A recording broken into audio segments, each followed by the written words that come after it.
اب آپ ایک منٹ کے لیے سوچیں کہ بروز قیامت اگر بھی فاطمہ اور حضرت بکر کے درمیان اس بات کو لے کر صلح ہو گئی تو آج اصحاب رسول کا منہ بھر کر برا بولنے والے کیا کریں گے، اپنے اعمال کا حساب کیسے دیں گے؟ کیونکہ رسول خدا کے اہل بیت نے اگر اپنی زندگی میں اپنے اصحاب کو یہ کرنے کی اجازت نہ دی تو آج کے مسلمان جو ان کے نام پہ یہ سب کچھ کر رہے ہیں ان کی شفاعت وہ کیسے کریں گے؟ اور حاکم وقت ہونے کے ناطے حضرت بکر کی باغ فدق کو لے کر نیت کیا تھی وہ صرف اللہ اور اس کا رسول جانتے ہیں۔ اگر ان سے اس معاملے میں غلطی بھی ہوئی تو یہ ان کا، بی بی فاطمہ کا، رسول خدا کا اور اللہ تعالیٰ کا معاملہ ہے۔ ہمیں کیا مل جائے گا اس میں غلط بیانی کرنے سے، جبکہ مولا علی بھی اس معاملے میں خاموش رہے۔ خدارہ ہوش کے ناخن لیں اور اپنے اعمال کی فکر کریں۔ غلط اور صحیح کا فیصلہ کرنے والے ہم نہیں ہیں، اس لیے ایسے معاملات کو اللہ پر چھوڑ کر آگے بڑھیں اور امام کی خاموشی کا حیا کریں۔ انہیں رسول خدا کے سامنے شرمندہ نہ ہونے دیں کہ ان کے ماننے والے رسول اللہ کی امت میں انتشار پیدا کرنے والے ہیں۔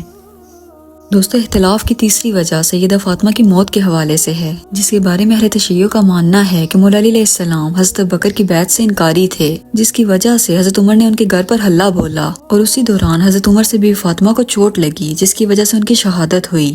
دوستو، یہ واقعہ اپنے آپ میں ہی ایک پہیلی ہے اور کئی سوالات چھوڑے ہوئے ہیں جن کے جواب صرف عقلمند ہی تلاش کر کے حقیقت قبول کرتے ہیں۔ سب سے پہلے تو اس واقعے کے اسناد کی بات کریں تو اس واقعے کو صرف ایک کتاب جو کہ بتایا جاتا ہے کہ سلیم بن قیس ہلالی جو کہ امام علی علیہ السلام کے اصحاب میں سے تھے، ان کی کتاب سے بیان کیا جاتا ہے، مگر اس کو بیان کرنے والے وہ خود نہیں ہیں بلکہ انہوں نے اپنی یہ کتاب ابان بن ابی عیاش کے حوالے کی تھی، جس کے بارے میں تمام محدثین کی یہ متفقہ رائے ہے کہ یہ ایک کذاب راوی ہے۔ ابان بن ابی عیاش کے مطابق وہ بھی فاطمہ کی شہادت کا واقعہ سلیم بن قیس ہلالی کی کتاب سے بیان کرتا ہے، لیکن اللہ کے سوا یہ کوئی نہیں جانتا کہ اس کتاب میں یہ واقعہ موجود تھا بھی یا نہیں۔ اور اس سے بھی بڑھ کر علامہ ہوئی جو کہ شیعہ کے بڑے علماء میں سے تھے، وہ بھی ابان بن ابی عیاش کو کذاب راوی مانتے تھے۔ مزید اس واقعے کو لے کر مولا علی علیہ السلام کی اگر بات کریں تو ایسا کیسے ممکن ہے کہ وہ اتنی بڑی بات ہو جانے کے بعد بھی خاموش رہے؟ کیا ان کو یہ حدیث معلوم نہ تھی کہ رسول خدا نے فرمایا کہ فاطمہ میرے جگر کا ٹکڑا ہے، جس نے اسے تکلیف دی اس نے مجھے تکلیف دی؟ تو آپ کیسے خاموش رہ سکتے تھے؟ اور خاموشی کو بھی چھوڑیں، یہ سوچیں کہ ایسا کیسے ہو گیا کہ حیدر کرار جیسا شوہر ہو اور بیوی قتل ہو جائے؟ کیا ایسا ممکن ہو سکتا ہے؟ پھر امام علی حضرت عمر کے دور میں چیف جسٹس رہے، کیا آپ نے بیوی کے قاتل سے یہ عہدہ قبول کرنا تھا یا حضرت عمر کی خلافت قبول کرنی تھی؟ اتنے سارے سوالات، اور اس سب سے بڑھ کر دوستو امام علی علیہ السلام کی خاموشی کو ہم حضرت بکر کی خلافت کے وقت اور باغ فدق کے واقعے میں تو جسٹیفائی کر سکتے ہیں کہ صحیح ہے وہ امت کی جمعیت نہ ٹوٹے اس لیے خاموش رہے، جو کہ ایک قابل قبول ایکسپلینیشن بھی ہے، مگر بھی فاطمہ کے قتل کے اس واقعے میں یہ خاموشی کسی طرح سے بھی جسٹیفائی نہیں ہوتی، کیونکہ ایسے موقع پہ امام کی خاموشی قرآن پاک کے خلاف جاتی ہے، اور رسول خدا کے مطابق مولا علی کچھ بھی حق سے ہٹ کر نہیں کرتے تھے، کیونکہ قرآن پاک میں ارشاد ہوتا ہے، اے ایمان والو، تم پر مقتولوں کا قصاص لینا فرض کیا گیا ہے، یعنی قتل کے بدلے قتل کرنا، اور عقل مندو قصاص میں تمہارے لیے زندگی چھپی ہے کہ اس کے باعث تم قتل ناحق کرنے سے رکو گے۔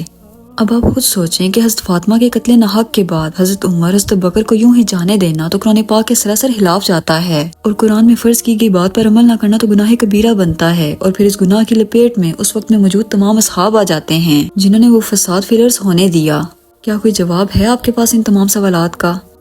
حضرت عمر سے اختلاف کی اگلی وجہ جو کہ مین وجہ ہے وہ ہے آپ کا فارس یعنی ایران کو فتح کرنا، کیونکہ سلطنت کے اعتبار سے آپ نے ایران کے چیتھڑے اڑا کر رکھ دیے۔ ایران ایک بہت نسل پرست قوم تھی، مطلب انہیں اپنی شہنشاہیت کی تاریخ پر بہت ناز تھا، جو کہ ذوالقرنین علیہ السلام کے ایران کو فتح کرنے سے شروع ہوتی ہے اور پھر حضرت عمر کے دور خلافت تک آتی ہے، اور اب جو ایران کی بادشاہت ختم ہوتی ہے تو اس کا وار سیدھا خلیفہ وقت پر آتا ہے جو کہ حضرت عمر تھے۔ یہ ہے وہ مین وجہ کہ ایرانی آپ سے شدید نفرت کرنے لگے، اور اب یہ نفرت ان کے خون میں پائی جاتی ہے۔ یہی وجہ ہے کہ حضرت عمر کا قتل ابو لولو فیروز ایک ایرانی غلام نے کیا۔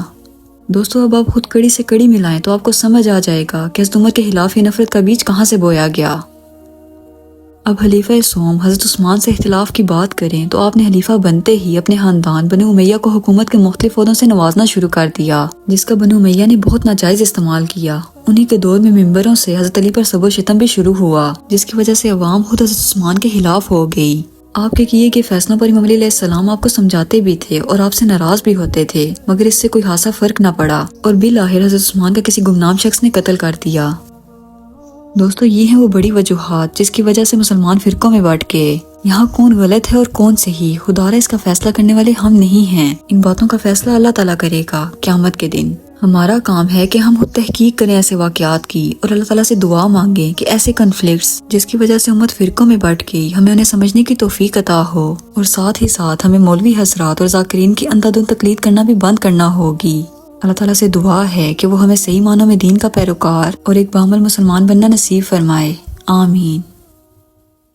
دوستوں مجھے امید ہے آج کی ویڈیو آپ کو کافی انفارمیٹیو لگی ہوگی۔ اگر آپ کو ویڈیو پسند آئی ہو تو اسے اپنے دوستوں کے ساتھ ضرور شیئر کیجیے گا اور میرے چینل کو سبسکرائب کیجیے گا۔ ملتے ہیں اگلی ویڈیو میں، اللہ حافظ۔